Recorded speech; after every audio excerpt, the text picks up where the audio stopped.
grab your drinks and have a seat. It's time for serial killers.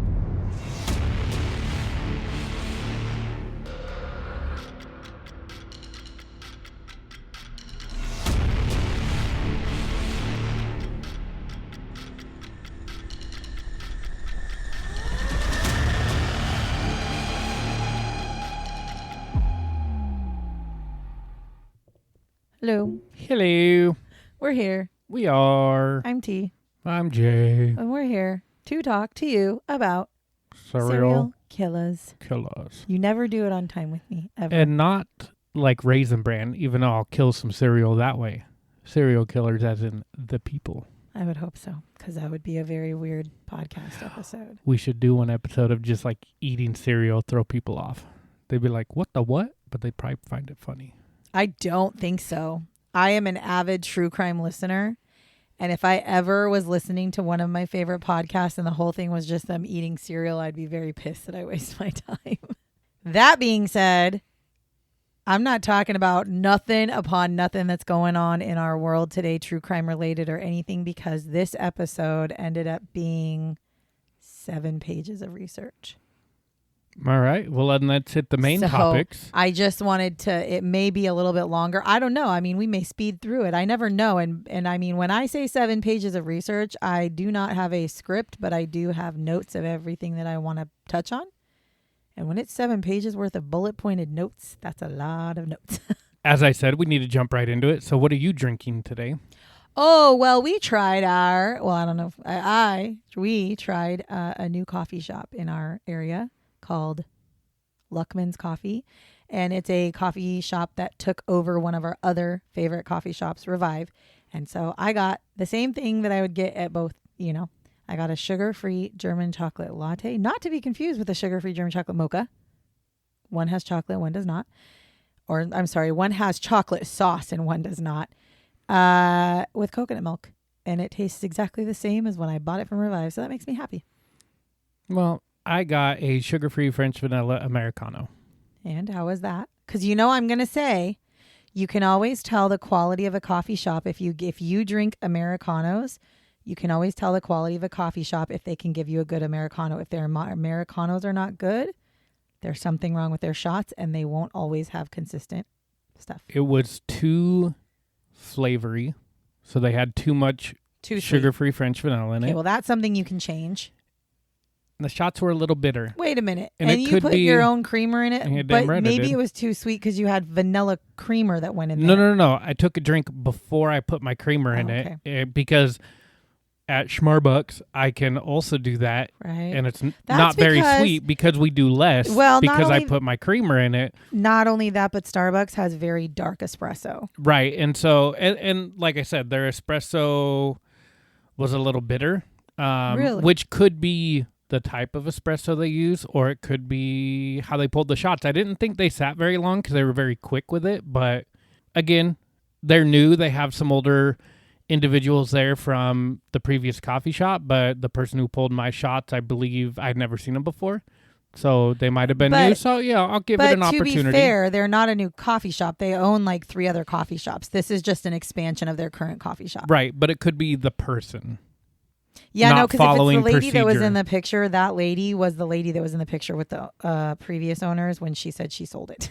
So I think she is the manager, if not partial owner, of Luckman's Coffee, which means she should have the experience. So if that's the case, that makes me second guess whether I'm going to continue to go there. I'm going to give it another shot. Of course. I'm always going to give them at least a couple tries because sometimes you just have a bad day. And I'm going to ask for half the flavor and taste it and see, because it could have been just a weird taste because sugar-free French vanilla does not taste good. Like it just doesn't when you drink it when there's a lot of it. So that it just was a really weird taste. There was some bitterness to it. I'm not sure if it was from the flavor or from the coffee, but it is what it is. We'll try it again. We'll go half flavor. We'll see what it is. Okay. So, and I got a punch card and it was only $13. I know, I saw that. Not too crazy expensive. No. So that brings us to who we're going to be talking about today. So this week we are talking about a man named Stephen Port. Stephen Port is nicknamed the Grindr killer. And no, not like coffee grinder. And But not like I'm going to grind on your booty. Yeah, right. It's like the Grindr app. So he's the Grindr killer. He has 4 victims. His murder dates are June of 2014 to September of 2015. The location of his murders is Barking, London, in England, United Kingdom. His method of murder was GHB poisoning, also known as gamma hydroxybutyric acid. And the characteristics is he's a serial rapist and a poisoner. Which is interesting because there's not a lot of male poisoners out there. I'll tell you my thoughts afterwards. Just shooting to the shots right here in the beginning. So Stephen was born February 22nd, 1975 in Southend-on-Sea Port in the UK. And at the age of 1, his family moves to Dagenham in East London. And his father works as a cleaner for the Barking and Dagenham Council, and his mother works as a checker at a supermarket. Now, during his school years, he is described as a loner by classmates. He is often bullied at school as well, and his teachers described him as being a very quiet student. So nothing crazy. And to be honest, I'm going to tell you all up front, I can't verify whether or not he had any abuse in his past because there's none reported. And honestly, it does not sound like it. This is one of those cases where I think there's something wrong with Stephen. I think he was born this way. At the age of 16, he ends up going to art college, and it becomes too expensive for his parents to continue to pay for him to go to the art college. So he just ends up leaving the art college and spends 2 years training to be a chef. And one of his neighbors that knew him like as an adult said that he had a very strange childlike personality as an adult. And that as in a grown adult male, he was seen oftentimes playing with children's toys when he lived by himself in his own home. So like an individual who may be an adult but has the mentality of somebody younger. Yeah. Yes, we'll go with that. Now, in the mid-2000s, he comes out as a gay man.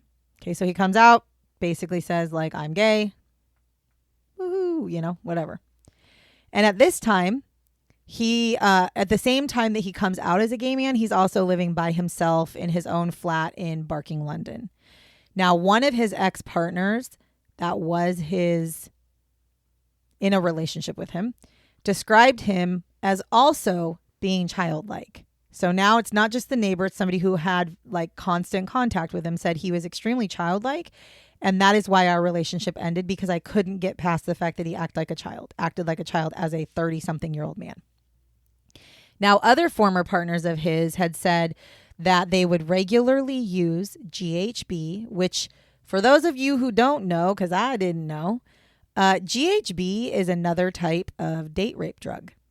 Why do you act like you know that? You're over there shaking your head. Because I watch crime movies. So do I. I've heard of roofies and Rohypnol. Then I've you not don't heard. pay attention. It's GHB. This is not to be confused with roofies, right? So roofies is Rohypnol. However, GHB and roofies act very similar. The literal difference between them is that it takes about 10 minutes to 20 minutes longer for a roofie to kick in than it does for GHB. So GHB is a more fast-acting drug that affects your neurological system and basically forces you to pass out. And I believe GHB is like it's stronger, like it's more deadly than roofies. That I don't know. I have no idea. Like you have to get from what I've watched on crime shows, you have to get the like amount right, or you can kill them.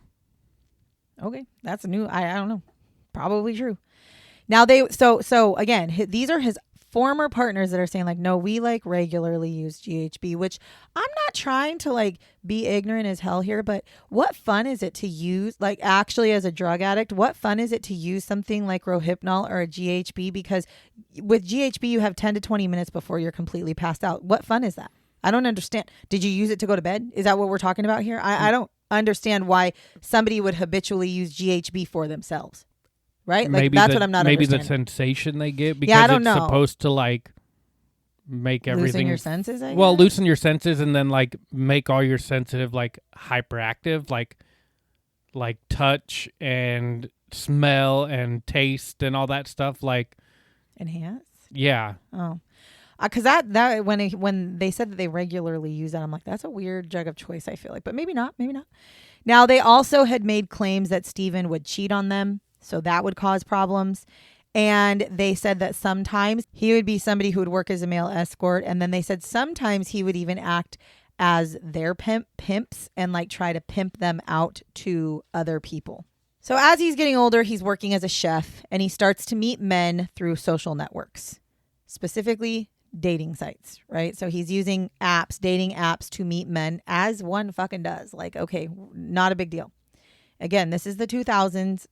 This is when dating apps really started to kick out into the world. Now, during his time, when he begins to meet people, he was a balding man. Like he was in, like, again, he's in his 30s, 30s, and he's a balding dude. So he would oftentimes wear a blonde toupee to take pictures, to put on his app profiles, and when he would meet people in person. And it was something that he cared so much about that he had it professionally done. Like this wasn't like something he bought at the store and did himself. He actually went to a professional person who made him a toupee and showed him how to professionally put it on so it always looked right, I guess. This is one of the things that would help him appear to be much younger than what he was. The minute he put that hair on, he did not look like a late 30-something man. He looked younger than that. And that was one of the main reasons that he used it for the dating websites. He specifically would use the app Grindr. He had a list of others, which I'll tell you later, but Grindr is one that he used a lot. Hence the name, the Grindr Killer. Actually, it's so weird because he was nicknamed the Grindr Killer by the media, but I think he only met one of his victims on Grindr, actually. Well, that's the media But for that's you. what the media does, right? They take the one. It's probably the most that, popular app. Yeah, it's the most. And for those of you who do not know, Grindr is an app that is used for, I don't know if it's gay men only or if it's just gay people, but it's an app where I know for sure that men meet men. That's what the point of it was when it came out, was for somebody who is attracted to men that's also a man can easily hook up with somebody.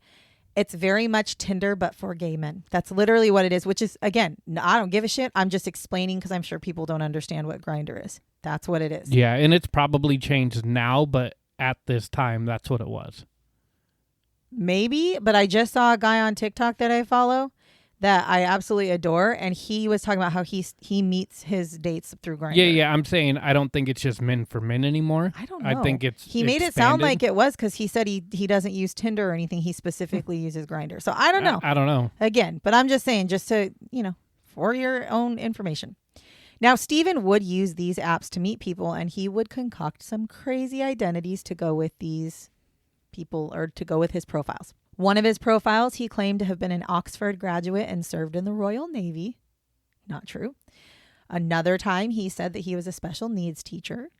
Not true. So he would make up these fake roles of his life to go with his fake ass hair and his fake ass face, right?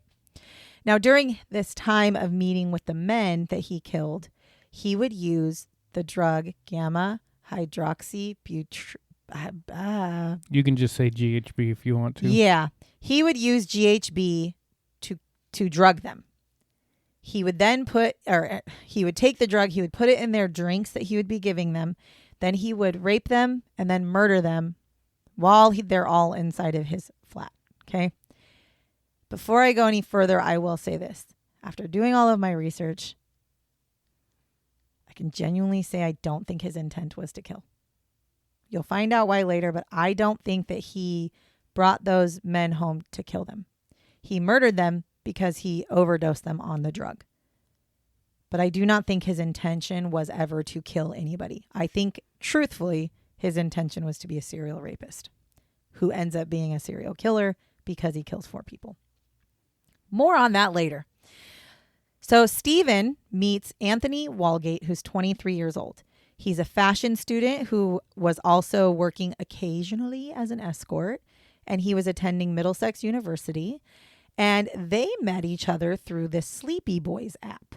Now, Sleepy Boys app is an app that is literally made to find male escorts. So Steven goes on to Sleepy Boy app, meets Anthony, who is on the app as somebody that you can purchase him to be your escort, right? Now, Anthony, after he starts talking to Steven, is a little hesitant because he kind of feels like the vibe's a little off. But, he's like, whatevs, okay. So he actually tells one of his friends before he meets up with Steven, he's like, listen, I'm going to give you a little information about this guy that I'm meeting because it just seems it just seems a little weird. But I'm giving you this information just in case I get killed. That's what he tells him. Then on June 17th, 2014, Steven contacts Anthony claiming that, hey, I want to hire you and I want you to be an escort for me for 800 pounds. I don't know if that's a lot of money in the UK, but it sounds like a lot. So we're going to go with it. Which, I mean, if I'm an escort and somebody's offering me money, that's probably what I'm going to be like, okay. So the two men, he agrees, and the two men meet up at Barking Station, and then they return to Steven's home. So they meet up at the station. They go to Steven's house. Now, once they're in Steven's home, Steven drugs Anthony with GHB, rapes him, and Anthony dies from an overdose of the drug. Steven then takes the body, puts the body outside of his flat. Okay. So this is over the course of a couple of days. Okay. Because after 2 days of him being in his apartment and stuff with him, Steven calls the emergency services line, 999, not 911, and anonymously says, there is a young boy. He looks like he's collapsed outside. He could have had a seizure or something, or he could just be drunk. And he's outside my flat. Okay, that's what he does. And anonymous outside my flat. Well, anonymous as in he's not like, hey, I know this guy, like whatever. So he calls and says like, I don't know who this guy is, but I whatever. So they send an ambulance. When the paramedics arrive, they pronounce Anthony dead. Now, Steven is then questioned by the police for like all of 2 seconds. And they say, like, hey, what do you know about this? And Steven's like, oh, well, I don't know him. I was coming home from a late shift at work. I got home at 4:00 in the morning. And when I came up here, that kid was like slumped against the wall. And that's when I chose to call you guys. Like, I don't know who he is. I don't know anything about him. He said, I did try to wake him up. I tried slapping him in the face. He didn't want to wake up. I know, like, what the fuck? I think he was saying that so that if his fingerprints or some shit or whatever, that he'd be like, oh, well, I touched him. I slapped him in the face. He didn't wake up. And so when he didn't wake up, that's when I was like, to that, he's like, okay, I need to call the ambulance. Something is wrong with this kid. So at this time, I'm not a detective. Okay. I'm not a detective. I'm not a police officer. However, at this time, they're like, cool. Thank you for the story, brother. You're free to go. That's what they do. And now in my mind, I'm sitting here going, that's a good story, man, but we're going to have to check some shit out. 1, where do you work? 2, let me just find out, were you really at work till 4 a.m.? 3, let's see, are there cameras, CCTV, right? That's what I'm thinking. No, none of that. Not a single fucking iota of that, right? The only thing they do is they do look into who this person is that has died. And they find out that he is somebody who happens to be somebody who is a paid escort. They find that out, right? They then turn around and realize, we made a mistake. So they go back to Steven and they actually arrest him for what is called perverting the course of justice. And what this is that basically he had somehow interfered with the administration of justice. And what they were talking about is, number 1, they talked to him more than one time and he continued to have different accounts of what happened. So that already is a red flag. So I think in the U.S. it's like impeding an investigation. Probably, yeah. Is I think what would be the equivalent to that. However, a week after finding Anthony dead on his front of his flat, that's when they discover that, so Anthony, let's see, he's an escort. And, now this Steven guy that we had talked to a couple of times, he actually accessed his profile. So he had to have at least seen that kid before, because literally we have proof that he went to his profile and like, what the hell? So they know now that he lied on how he met Anthony. So the police go back to him and they're like, let me ask you a question. Are you sure you've never seen this kid? And he's like, oh, I've never seen this kid. And he's like, well, that's kind of funny because we found out that he's a paid escort and you have a profile on the Sleep Daddy. Sleepy boy. Sleep daddy. Sleepy boy. That's what I said. the Sleepy Boys app, and we know that you accessed his profile. To which Steven's like, all right, you caught me. Listen, I did meet him. I did meet him through the app. I did pay for him to be, for his escort services. But you see, when Anthony came into my home, he took some drugs. And I got, we had sex. He took some drugs. He was too tired to go home, so he went to bed. We slept. I went to work. I had to go to work. So I got up. I went to work. And when I came back, he was still in bed. So I went and jumped in bed with him. And about like 3 o'clock in the morning, as I'm laying there, I'm realizing he's like stiff as a board, like he's dead. And so I freaked out and like jumped out of bed and was like, oh no. And so like, let me put him by the trash pile. Let me just put him outside and call the fucking cops or the ambulance. And he's like, I didn't know. Like, I didn't know. So this is what causes them to charge him with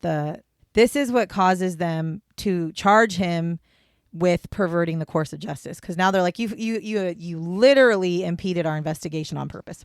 He is convicted of this, and he is given 8 months in prison in March of 2015. He is released in June of 2015. So 3 months. Yeah. Right. However, he is given an electric monitoring system, right? But he doesn't even serve the time he was given. He was not investigated for the death of Anthony at that time. Hear me clearly. He was not investigated for the death of Anthony at that time after lying to the fucking police repeatedly and then being caught in said lie. Now, Anthony, as they did autopsy stuff, cause of death was that he had died from an overdose of GHB. So the police immediately are like, well, yeah, I guess he did take his own drugs and I guess he did die of an overdose. So that's what they said. Now, between August 2014 and September of 2015, Stephen murders 3 more people. Gabriel Kavari, who is 22, he had recently moved to London from Slovakia, and he briefly lived in Spain. Now, he ends up telling a friend that he had found a place in Barking that he wanted to live, and he said that there was a guy who was willing to let him live with him for a little while because he wanted to be there. Now, he says that Stephen, he's kind of a strange guy, but he isn't going to charge him for any sort of rent for sleeping on his couch. So he's like, I'm good. Like, I'm going to be able to live in London where I want to live free of charge for right now until I get my shit together.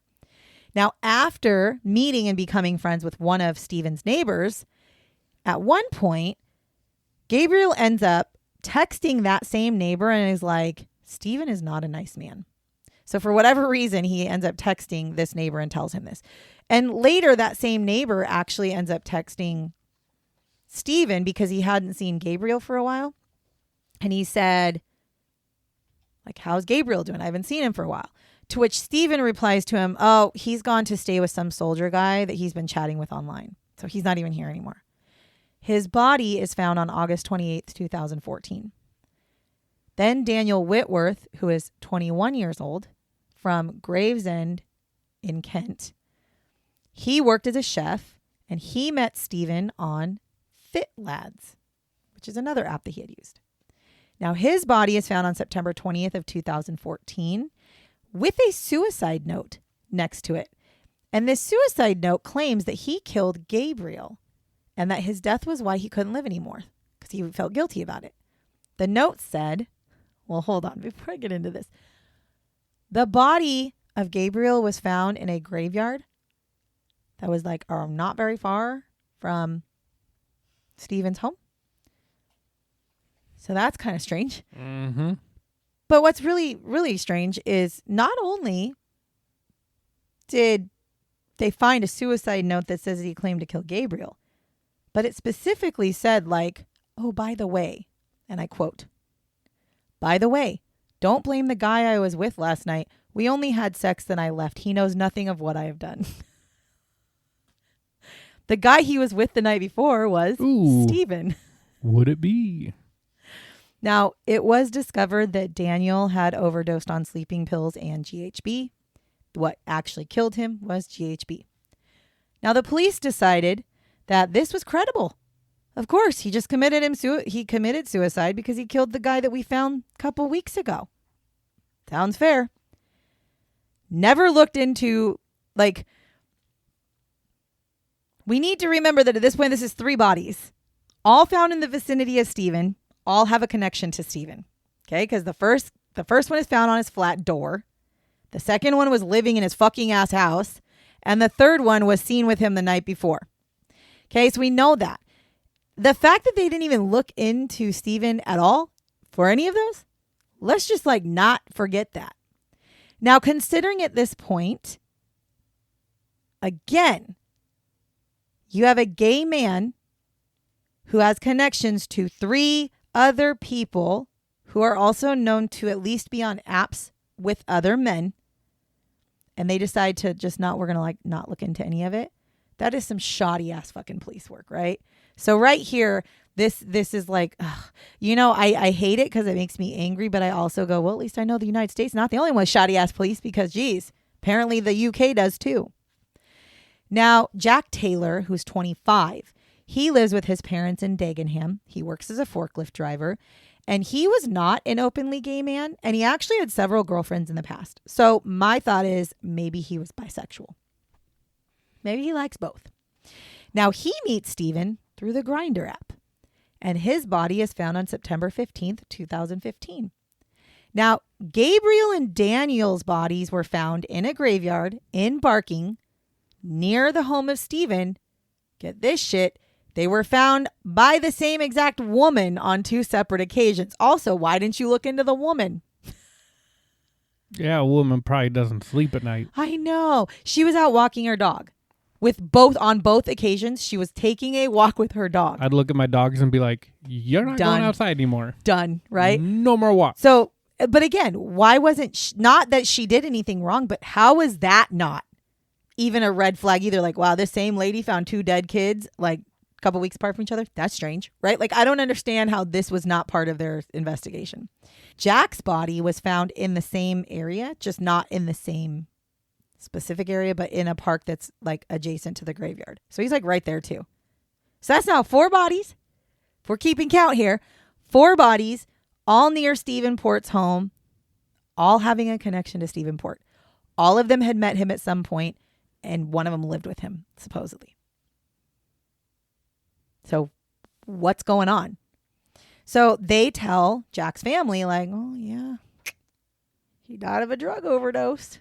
Must have been a drug addict. That's literally what their response is. Not once do they go, wow, these guys are all in and out just like dead. And they're all dying of the same drug. And they all have a connection to Stephen. Like, we don't do the work, apparently. No. So Jack's family's pissed by this. And they're like, no, something's wrong. Our son did not die of a drug overdose. He didn't even do drugs. Like, none of these kids actually, for the most part, did drugs prior to meeting Stephen. So their family's like, nope. They put a lot of pressure on the police, and they're like, I'm telling you, he's not a drug addict. He doesn't do drugs. He would not have taken GHB willingly. Also, do you know that GHB is a fucking date rape drug? Can we look into this, please? And so finally, the police are like, okay, we'll do some shit. So they start looking up. They look at CCTV footage. And lo and fucking behold, they find a piece of the CCTV footage from, there was a bar or a club that Jack had known to go to that night. So they're watching from the CCTV footage from that. And holy shit, they find a video of this tall ass man walking with Jack shortly before he dies. And so they're like, well, now hold on now. Wait a minute. Who's this guy? So they basically freeze frame this video, take a picture of his face, and plaster that shit everywhere. Like, if you know this man, contact us in Barking, right? Like, that, they want to know. They were getting phone calls from local people, but the person who actually identified him was a local police officer from Barking who recognized Stephen because he had talked to Stephen in the past about the death, which also, I don't know how big Barking is, but this seems real strange that you guys, they all, like, I don't know. Maybe it's just a really big city and I'm just crazy to think that we might all be talking to each other in the fucking 2015, for fuck's sake. Now, Stephen is officially arrested on October 15th, 2015 on suspicion of 4 murders at this point because they now realize that, ooh, these look a lot like each other. Dang. And wait a minute. We know that he was with Jack. We know that he was with Anthony. We know he was with Gabriel. We know he was with Daniel. So we know he was with all these people. I guess we probably should have, maybe we should do a little more research. So they arrest him. They charge him with suspicion of 4 murders. He is officially charged on October 18th of 2015 with the murders of the 4 men. They had actually searched his phone, his laptop in his home, and they found a bunch of evidence that kind of, pushed towards the idea that, yeah, you might have had something to do with this. Now, during his trial, it was discussed the various drugs that he had used with his victims. He used amyl nitrate, Viagra, meow meow, I have no idea because I'm not in the drug biz, crystal meth, GHB, and GHL. So these are all drugs that had been found in the systems of them or found in the system or had been claimed by previous relationships or whatever that he had used with them. Now, all 4 of his victims' autopsies did reveal high levels of GHB, which is what killed them. On November 23rd of 2016, he was convicted of penetration, rape, murder of all 4 victims. He was also convicted of 3 more rapes, 10 counts of administering a substance with intent, 4 sexual assaults. In a total, there were 11 victims. That he didn't kill all of them. Yeah, 4 of them just happened to die. And that is why I say I don't think he had the intent to kill them. Because he actually raped 8 men that he did not kill. But by using the same tactics, by drugging them, raping them. They come forward later, right? So I don't think his intent was ever to kill. It doesn't change the outcome. You need to be in jail for the rest of your life, right? Even if you never killed any of them, even if you just raped 11 men and you didn't kill any of them, you still need to be in jail for the rest of your life. Your sentence doesn't fucking change. But that's why I genuinely think that he was not the kind of he's a serial killer by accident. Because I don't think he meant to kill. I just think that he gave too much and their bodies couldn't take it. He was given a whole life order, which again, for those of you listening who don't live in the UK, that means he can never get out of prison. It's not a life sentence. It means he's never allowed to be released from prison. And there are not a whole bunch of whole life orders in the UK prison system as it sits anyways. You have to be a really bad person to get a whole life order. Now, after all of this is said and done, okay, and he is sent to prison, there is a big push for the police department that handled the murders to be investigated because they're kind of like, what the fuck happened? Yeah, how did you not figure this out? They failed in so many different ways. So there was an accusation, and it's one that is still to this day is an accusation towards the police department, is that the reason they did not take it seriously and did not immediately start trying to do things when Anthony was killed is because of homophobia. And they were talking about which one article that I read, I actually understand where they're going. In the world that we live in, not everybody accepts people's lifestyles, whether if you don't agree with them, you don't accept it, right? And in certain areas of countries and certain specific countries, like the whole country, and then areas of other countries, it's frowned upon to the point where it will change your decision-making skills about people, right? One of the things that they had brought up is they said, if you look back to Jeffrey Dahmer. Now, this was not in 2015. However, when Jeffrey Dahmer was in the middle of his killings, his murdering, he had a young boy that escaped from his apartment. He was completely naked and he was running down the street and 2 police officers saw him. And they pulled over and they asked him if he was okay. And he was telling them no. And he, by this time, had already had stuff done to him, in his brain or in his head and stuff. And he kept telling him no, this man took me, he's sexually assaulting me. He's trying to tell him. Well, then Jeffrey Dahmer comes out of his apartment, puts his arm around the kid and he's like, oh, we just had a fight. And they fucking let him go. And they sent the kid back with him. They didn't bother to look into it. They didn't bother to do nothing. But what they did do is they decided to discuss the fact that one of them was going to have to go back home and scrub his body and to get rid of the images that he saw. The other one made a comment about how homosexuality doesn't belong in this world. And these were the police officers who were supposed to be protecting.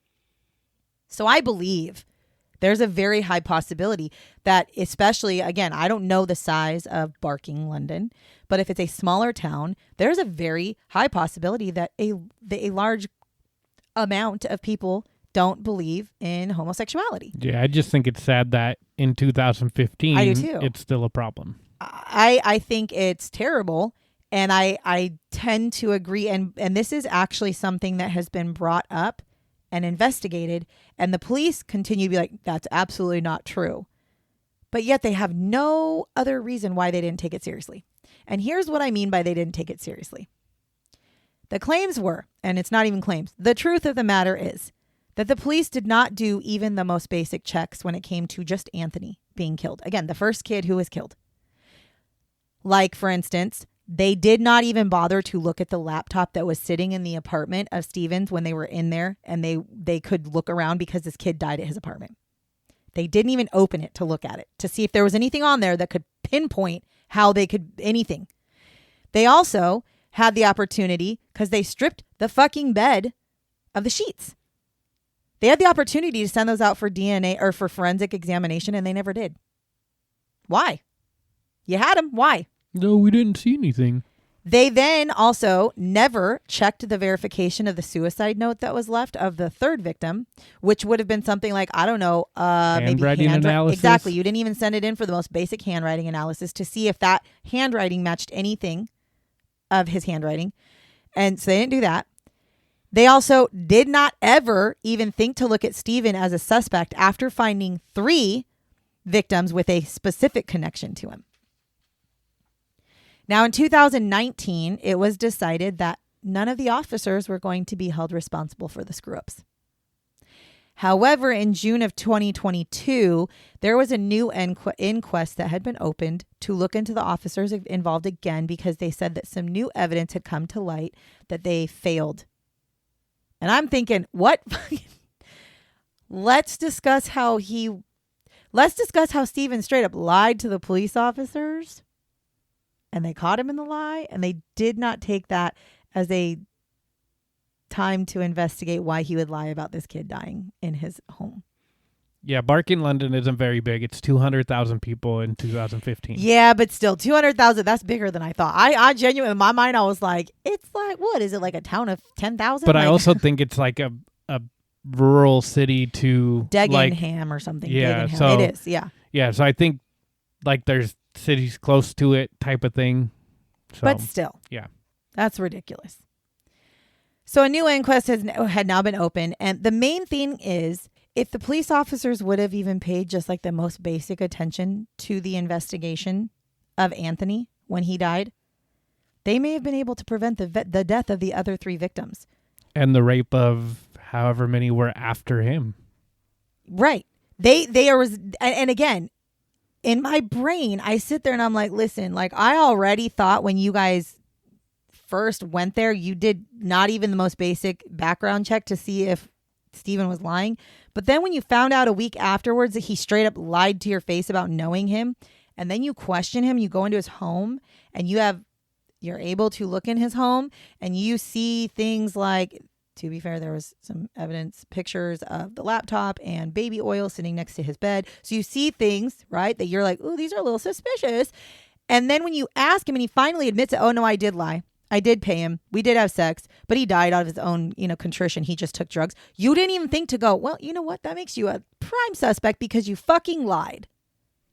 Because also, let's rewind for a second. He moved the body. Even if Anthony had overdosed himself, you moved the motherfucking body off of your bed. And that was the other part that people said is, why didn't they strip the sheets? Because they know at some point Anthony was on that bed. He admitted to it. Yep. And they did none of that. Well, and just listening to what you're saying too is there probably was something when you have these gentlemen being raped and they're not reporting it because they didn't come out and Right. tell people until afterwards. Right. And so looking at all of it, it does tell me Yeah. there was probably totally some think like, so. oh, not going to touch that. Yeah. And you have to remember that the family members of all of the victims, but especially the 3 that came after Anthony, they're really pissed. They're really pissed because they feel like Anthony didn't get justice, first of all, until way later. And because of their lack of giving a shit, 3 other men died. Like fucking died. And all 3 of them at any point, if they would have just done the most basic research, they could have stopped any one of those deaths.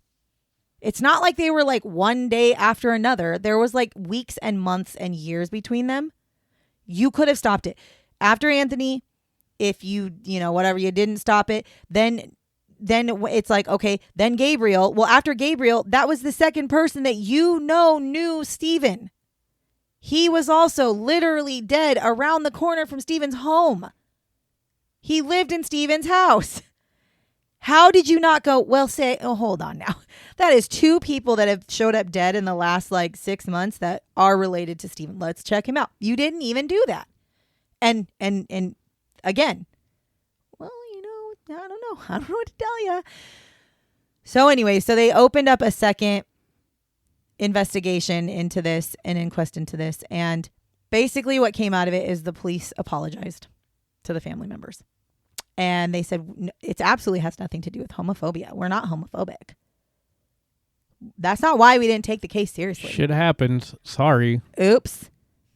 Now, if it's not homophobia, then my other thought is it's the same old thing about prostitution. Drug addicts, it's just what you get. And that's why they don't care. Yep. As it sits today, right now, the last thing I could find is that there were 17 officers involved in this investigation. 9 of those investigators were found to have performance failings. None of those officers were reprimanded or lost their jobs, and 5 of them have now been promoted. So that tells you everything you need to know. And here's where I say this is the same as our fucking United States police officers too. Yep. I've seen way too many cases where they're shit-ass police officers who get promoted instead of kicked out because of whatever fucking reason. Because it's a good old boys club. So that is the story of Stephen Port. I do have shots. Let's hear him. So Stephen Port, here's another thing that makes me feel like there's something maybe not quite right with Stephen, is he did live with his parents until he was in his 30s. Now, I'm not saying that if you are in your 30s and living with your parents, it's not okay. Like my son's going to live with me till we die. You. I already know. Which I hope is after he's 30. Do you know that he told me that when he gets a job, he wants to take, I'm not shitting you. He just told me this. He said, because our son is in college, by the way. He's not like a loser shit kid. Like he's in college and he's got about a year and a half before he's done. He told me once I have a job and I'm established, he said, I'm hoping to just take the payments of your house over. Okay.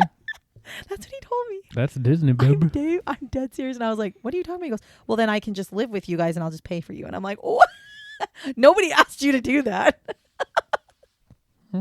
I've been whispering that in his room every night for the last 22 years. So, but tell me, I could live with him forever. If he was paying my mortgage every month, I mean, sure, sir. If he's going to pay that amount, I'll go in on it and we'll find a better house so he can have a bigger bedroom. There we go. That's what we should do. Mm-hmm. And again, I have no, if you have a child or if you're 30 and you're living with your parents, our world sucks. And so like live with your parents. But that's the reason I say that though, is because that being that he lived with his parents till he was 30 and he was playing with children's toys.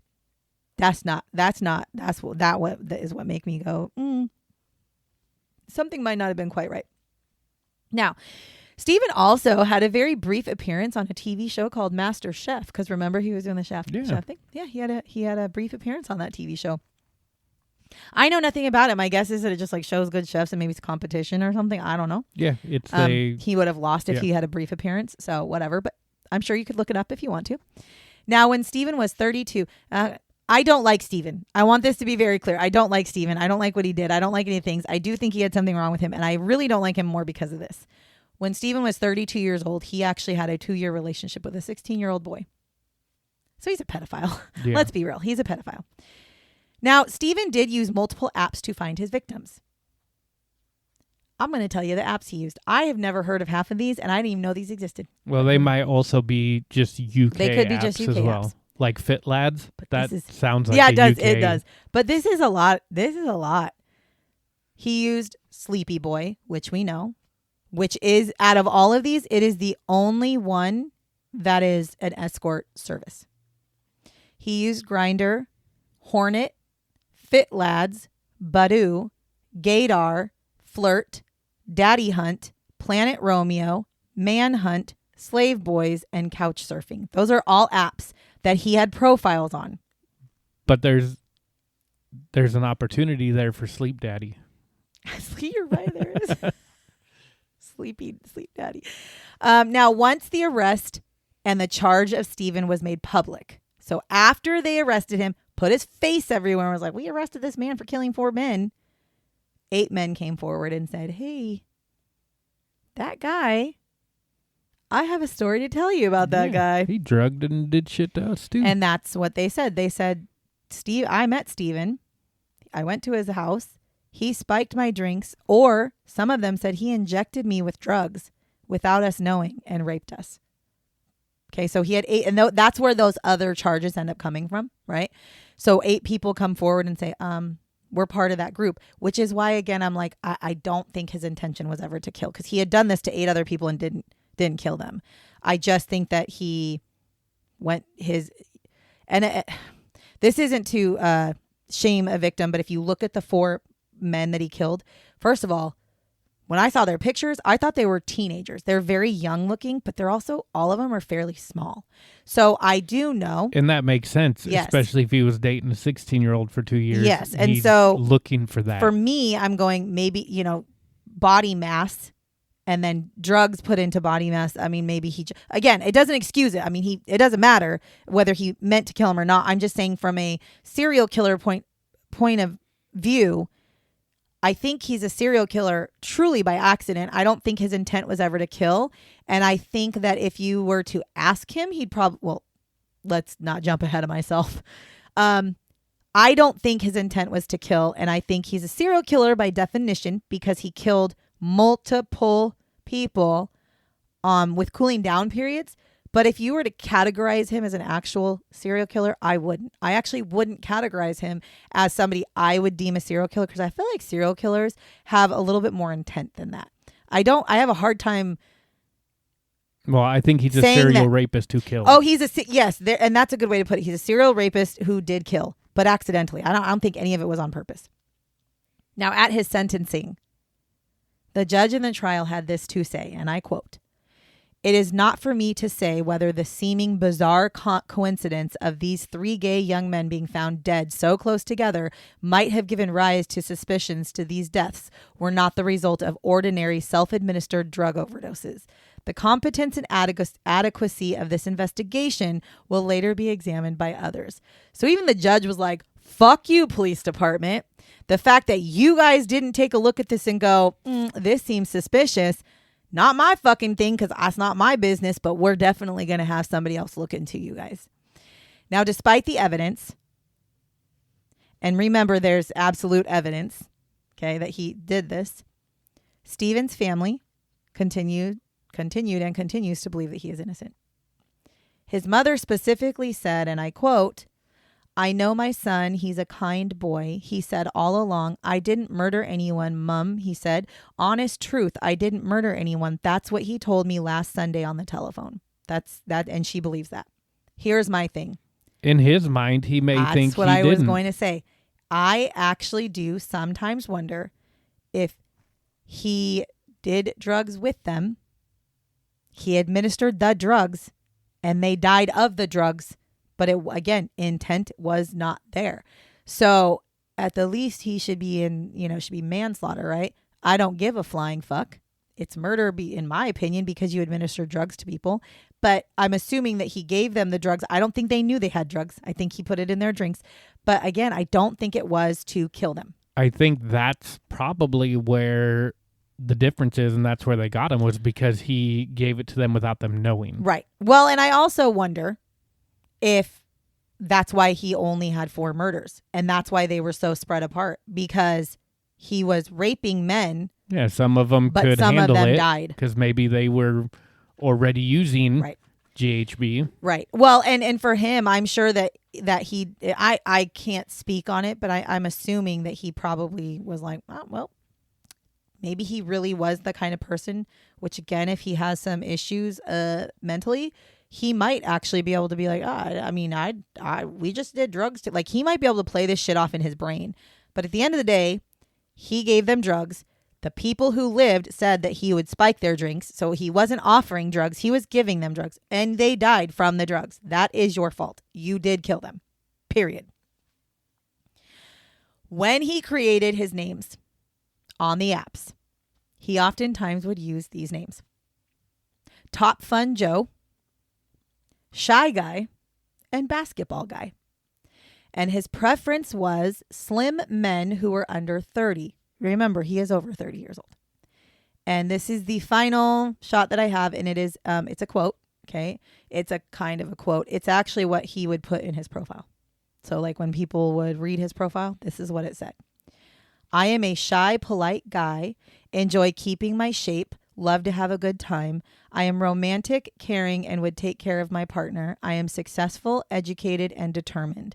I am looking for fun, a date, or a boyfriend who is between 18 to 24, slim, smooth twink type, not too camp though, who has plenty of energy and enjoys a good time.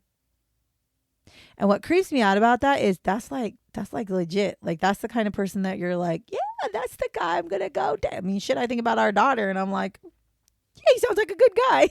Yeah. So this one, I'm not going to lie. I had just told Jay last week. I said, I'm hoping that the next serial killer I do is a little less gruesome. And I'm not going to lie, this one did it for me. Not that what he did was anything other than terrible. But it's a lot easier for me to do this person than it is other people. There's definitely worse people out there. Do I think he's a serial killer because the term is that you kill 2 or more people with a cooling off period? Yes. Do I think he's a serial killer psychologically? No, I do not. I do not think he killed on purpose. I don't think he had intent to kill. But I also think that the people dying didn't bother him. And I think it didn't bother him because I think he truly tells himself that, well, they took the drugs. Even though he gave it to them without them knowing, I think in his mind, he's like, well, overdoses happen. That's just the way life is. Do I think that those 3 other men would be alive had the police done their job? Yes, I do. I think they absolutely would have caught him before he could kill anybody else. Because if they, like you had said, if they would have brought him forward, how many people would have come forward at that time saying that they were raped by him? If they would have just done a little bit of research, the most basic shit, and also making the connections of him paying this guy who was an escort and not even looking for more evidence that he had something to do with his death. There's no excuse. Yep. There's no excuse. So that's it. That's the story of Stephen Port, the Grindr killer. There it is. So if you like the things that you heard today, if you like the things that you hear all the time, make sure you're continuing to follow us. If this is your first time here and you liked it, click the follow button. And if you didn't or you're unsure, give it one more episode. Sure. It's okay. It's not everybody's cup of tea. I genuinely have no problem. If you don't like what we're talking about or how we do our shows, it's okay. It's not going to bother me if you choose not to listen to us. But if you are listening to us and you think you know somebody who might like us, share us. And shout out to some of our followers and our listeners who have been giving us kudos. We appreciate all you guys. It's really fun to have the support and watching our downloads go up and all the things that I say literally every single week because I don't know what else to say because I'm thankful and I don't know how else to bring it out there. But thank you very much again for listening to us tell you the story of Stephen Port, the Grindr killer who did not meet most of his victims on Grindr. Until next week. Goodbye. See you later. Just kidding. Bye-bye. Remember to lock your doors and bar your windows. Until next time.